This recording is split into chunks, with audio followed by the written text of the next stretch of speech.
Welcome into Talking Fitchburg on this Thursday, July 21st, 2022. I'm Jeremy Crosby. We got a jam-packed show for you coming up today. Fitchburg Historical Society is taking over. That's right. They got a two-part interview coming up today talking about the history of 4-H here in Fitchburg. It's a really cool interview. If you know anything about 4-H, it's an incredible program for the youth, and we're going to break it down in a two-part interview today coming up. So we're going to want you to stay tuned for that. But let me get in a couple of headlines here before we turn it over to the Historical Society. First and foremost, we start with a community blood drive. This will be happening coming up here in August. It'll be on August 2nd from 11:30 a.m. to 3:30 p.m. at the Fitchburg Community Center, Oak Hall Room, 5510 Lacey Road. Not only can you donate blood, but the ukulele group from the Senior Center is coming to play for you as you donate blood, 11:30 a.m. to 1 p.m. So come on out, donate blood for a great cause, and of course you can register early for that by going to the website on the screen there, or call 1-800-RED CROSS to get signed up today. Playground for All grand opening and ribbon cutting ceremony is happening this Sunday. Yes, if you are interested in coming out this Sunday for the ribbon cutting of the all-inclusive playground, it is happening at 4 o'clock p.m. The park is located in McKee Farms Park, right next to our splash pad. So stop on by. They'll be having of cookies, lemonade, and a short program there to welcome in the new inclusive playground. Great partnership and fundraising coming together to make it all happen. If you haven't seen it, I encourage you to come on down. We'll have a crew there and bring you coverage of that on Mondays, Talking Fitchburg. Finally, another event happening at the McKee Farms Park where everything happens in Fitchburg. We've got the Dame by Local second annual car show returns. That's right. It's on Saturday, September 17th. You're like, Jeremy, why are you telling me about something in September? Well, I want to make sure you get on the calendar. Okay. Get it on the calendar, 10 a.m. to 2 p.m. It's going to be a lot of fun. All right, we got to take a quick break. Turning the keys over to the Historical Society, talking about 4-H next, right here on Talking Fitchburg.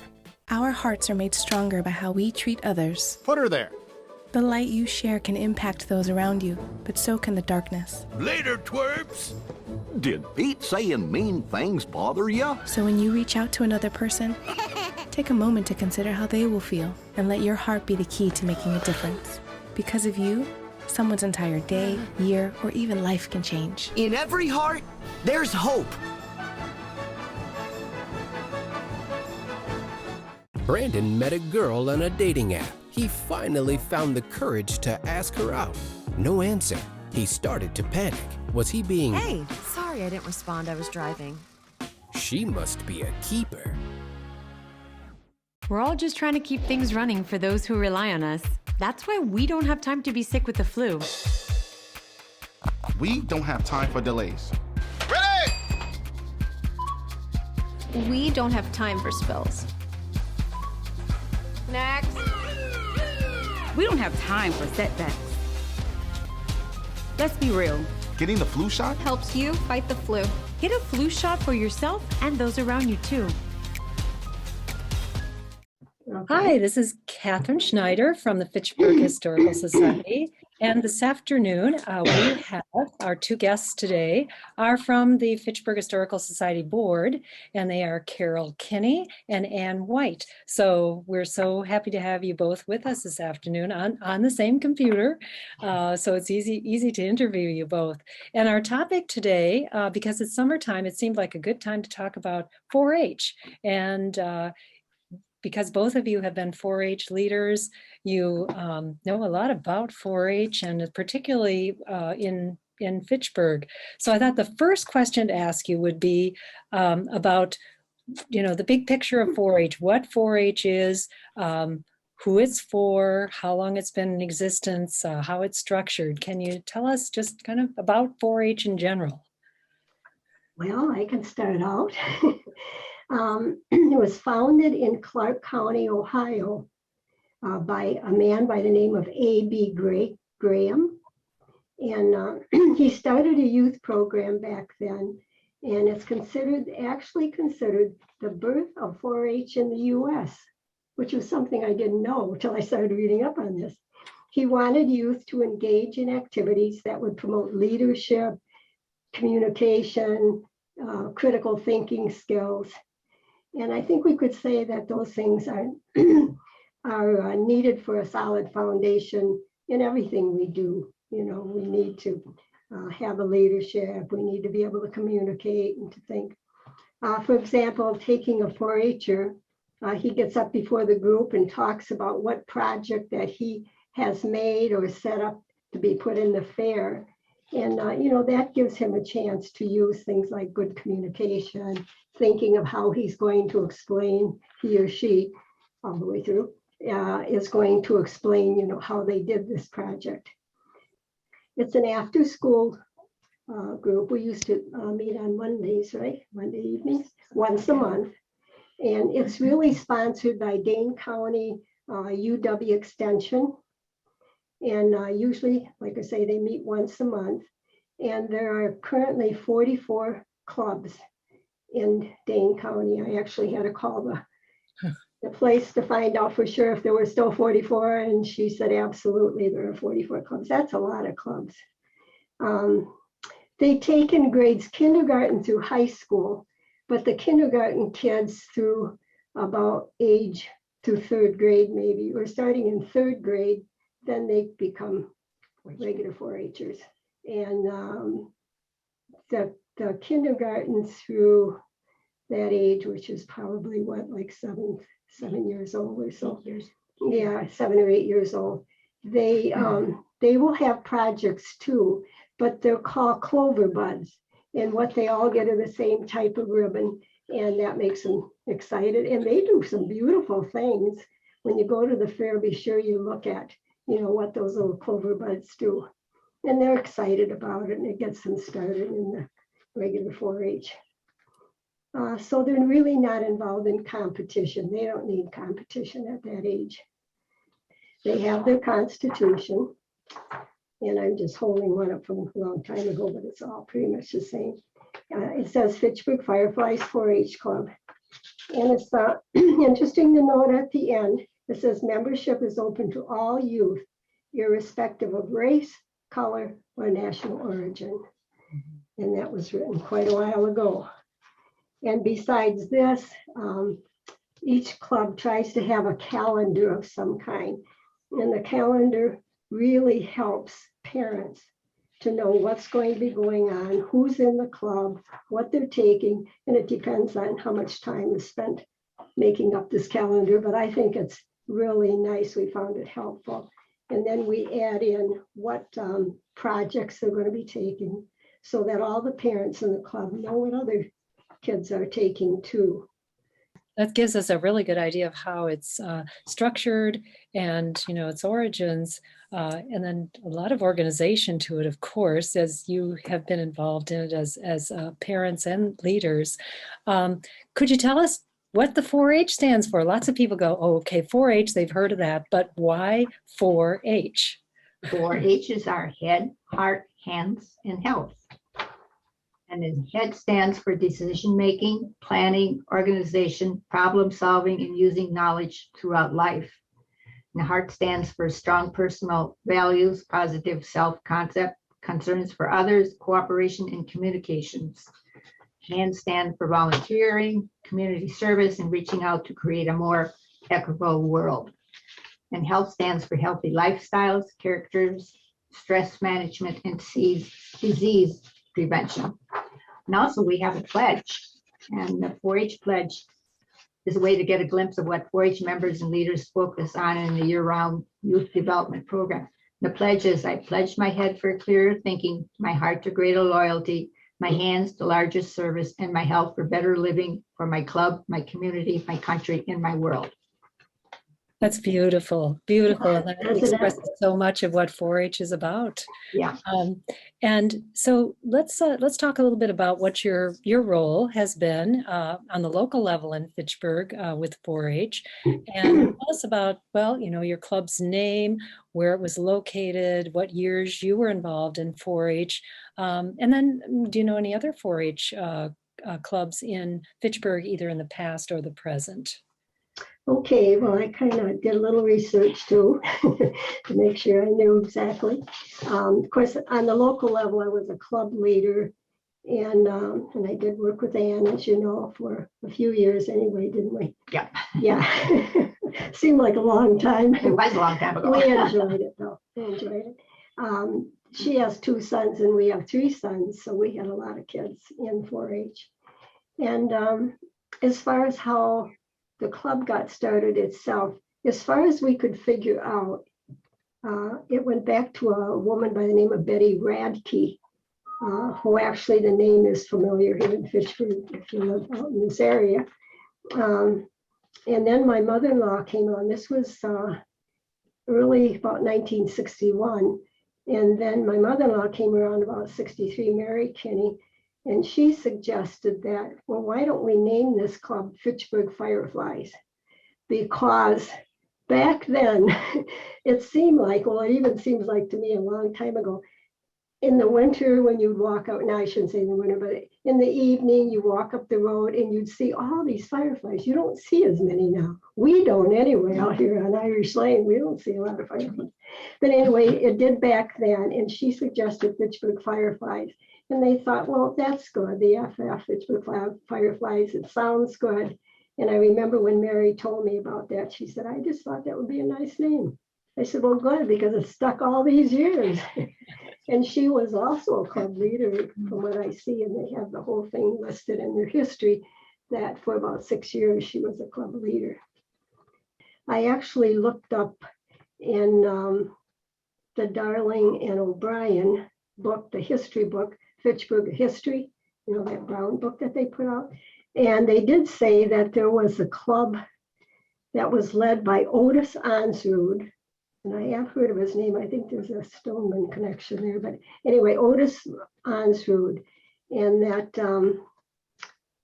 they called his club. And then there was another club. I don't think I found any name for that club. But anyway, he had a club. And then another club was the 9 Springs Offsprings. And I do remember them. They eventually merged with the Fitchburg Fireflies. I know that because they were so small. And so I was the leader maybe for, I don't know, stop laughing, for a long time here in Fitchburg.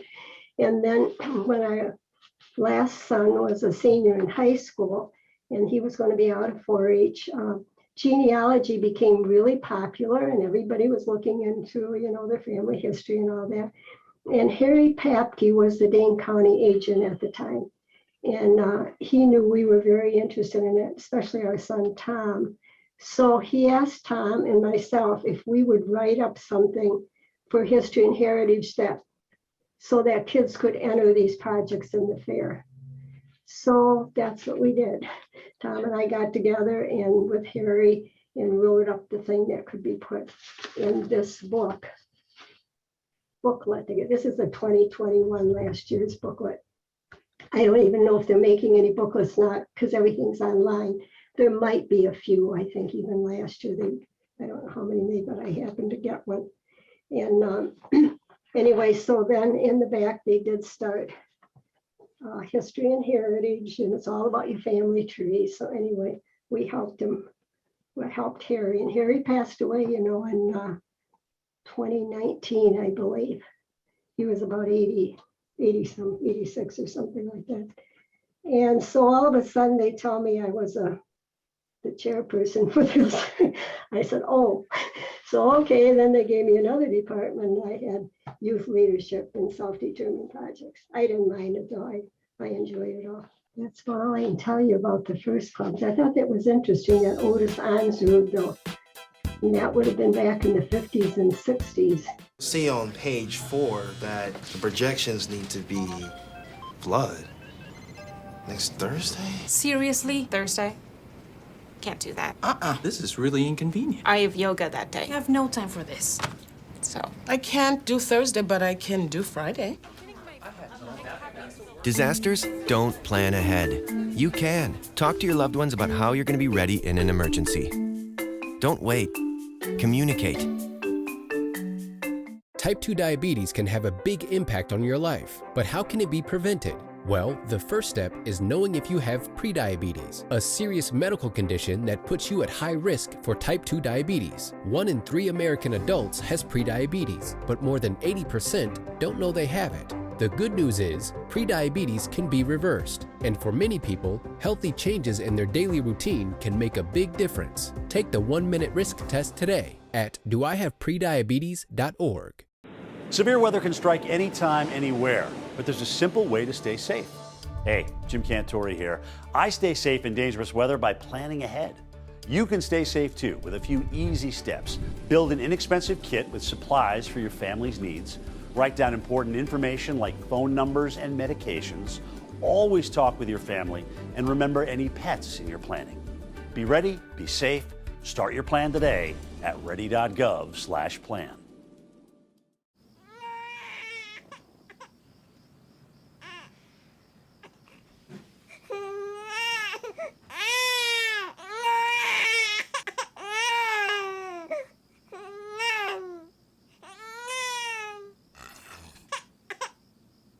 If you love them enough to suck the snot out of their nose at 4 a.m., then surely you'll check nhtsa.gov/the right seat to make sure they're in the right car seat. Well, actually, Carol, I was part of that club, so I can tell you the name of it. The name of it was the Stoner Rockets, and we were located in our location was in the country school, Stoner School. So it was an organization that my family belonged to. So interesting that we have clubs that sometimes come for a while and then go as the community changes. But the 4-H fire, the Fitchburg Fireflies are still in existence, aren't they? They still, Yes, they are. and so a very strong history there all the way through.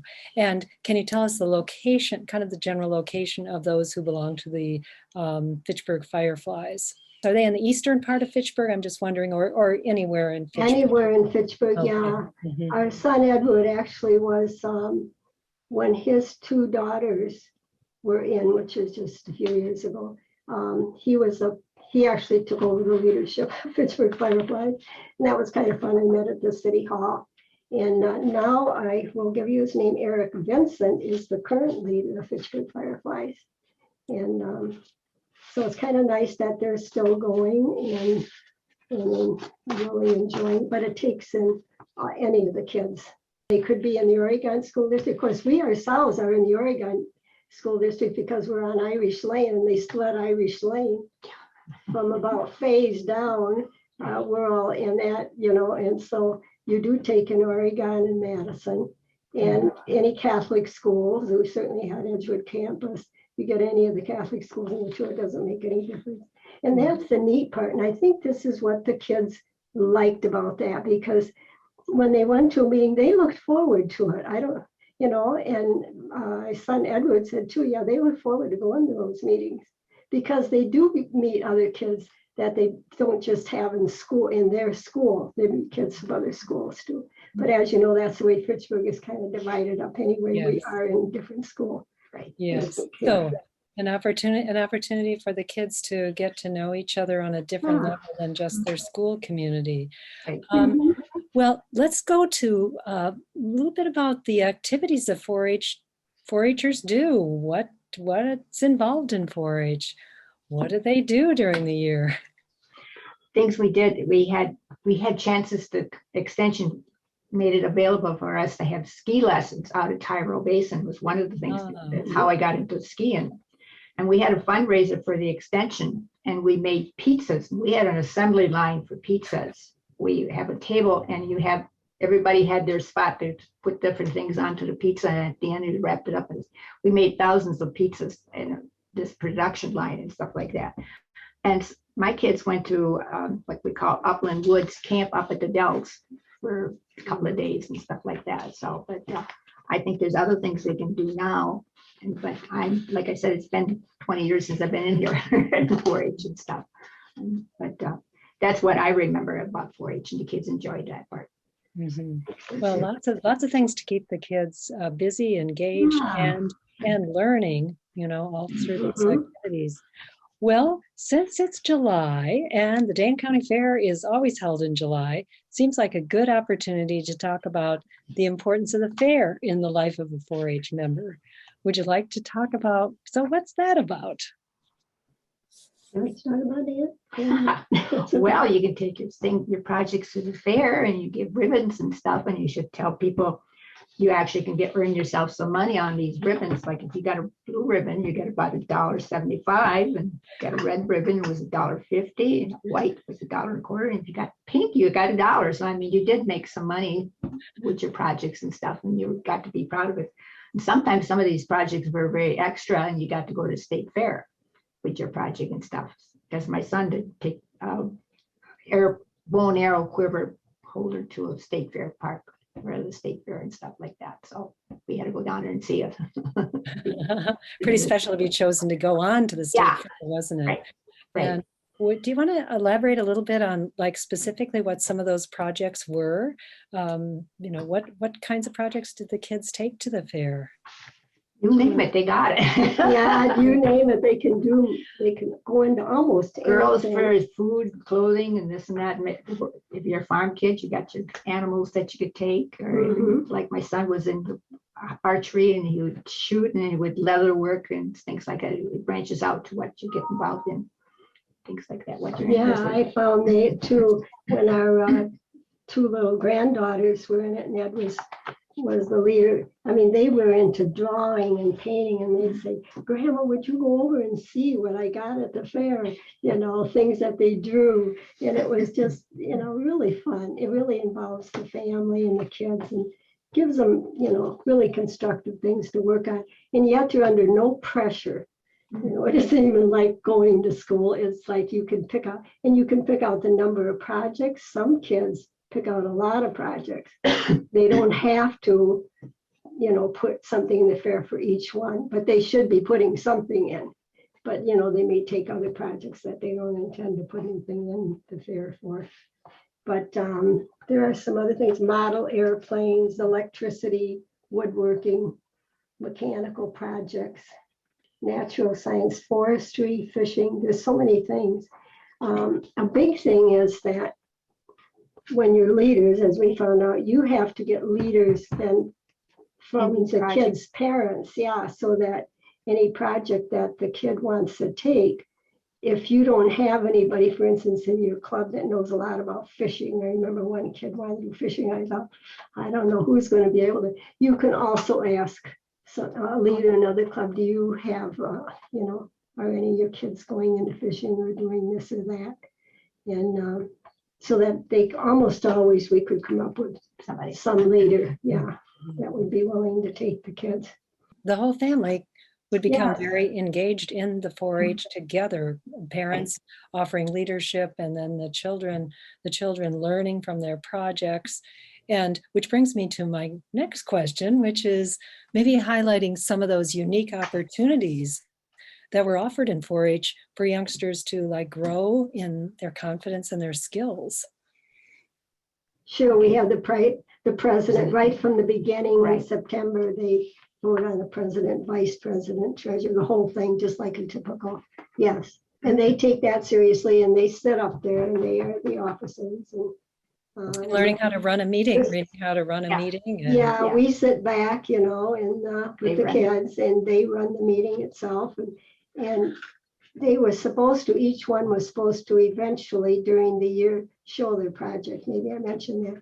No matter what stage of the game, even if they were still working on it, they could bring it and say, well, I'm working on putting this airplane together and so forth. And they show what they have. The main idea is they are to get up there and, they're developing self-confidence, communications, all these things that this guy from the very beginning thought about when he set up 4-H, that they're developing those skills. Those things you mentioned right at the beginning, you saw happening right within your own club, didn't you? You saw it in your own club, right? Yeah. You just felt like it was very worthwhile, and the kids liked it so much, and they were all interested enough. Maybe some of them didn't know one another before, and they get to know each other. And you didn't have a lot of rivalry or anything. I don't think so. We were very fortunate that the kids, maybe just having a mixture of kids like that, a lot of them who didn't go to school with one another, it actually helped. Just, you know. Well, do you have any favorite memories to share about your time in 4-H? A lot of them. Favorite. Yeah. No, seriously, and kids are just interesting to deal with in general. You know, sometimes you get the littler kid that gets up to 9, 10 years old. You never know what they're going to say. But, and you kind of help them along a little bit. And that's part of it, you know, so that they can tell what they have and what they're working on. So how do you think 4-H influenced the families involved and then the community? Well, Ann and I kind of talked about that at one point. I think it had a big influence because you got to know your neighbors better. I mean, I don't want to name names, but I knew people just up the road. We got to know their family that we may not have. And it's just so nice. We did have every year, family dinner. Yeah, a big potluck dinner that we held. And we met basically at the city hall. And that's why I think they're still meeting. That's what Ed told me, at least when he was leading it, that they were still meeting at City Hall. But this was at City Hall in Fish Hatchery. The old one. Yeah. And the kids helped with that too. They helped with serving food and all that kind of thing. So that was good for them. And the families, you just got to know them better. It's very interesting, especially when you're talking about having 30, 40 kids in a club, or even 20. That's a lot of family members. And it was nice. We did get to know a lot of people that we wouldn't have otherwise. So it sounds like 4-H really provided not only for the children, the 4-Hers themselves, but the whole family was involved and got to know and form a community of helping those children.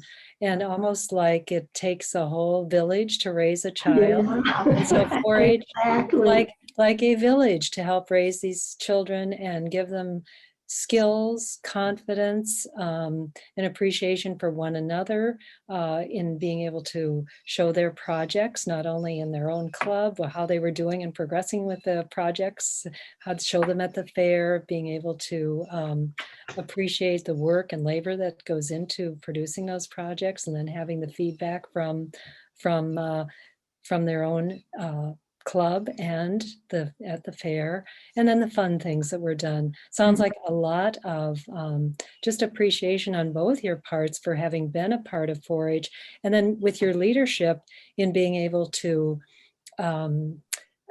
provide that opportunity for the youngsters and for the whole families. So wonderful experience, and thank you for sharing that with us today, what that's like and continues to be, and to know that that's available yet to youngsters in the community if they would like to join 4-H and take part in some of these wonderful activities and opportunities. So thank you both, Carol Kinney and Ann White.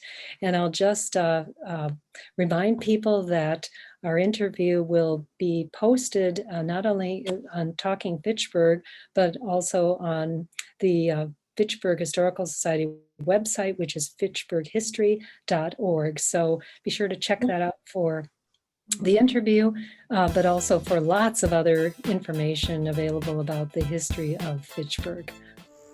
Como padre, todos los días son un desafío. Y hay que estar ahí presentes.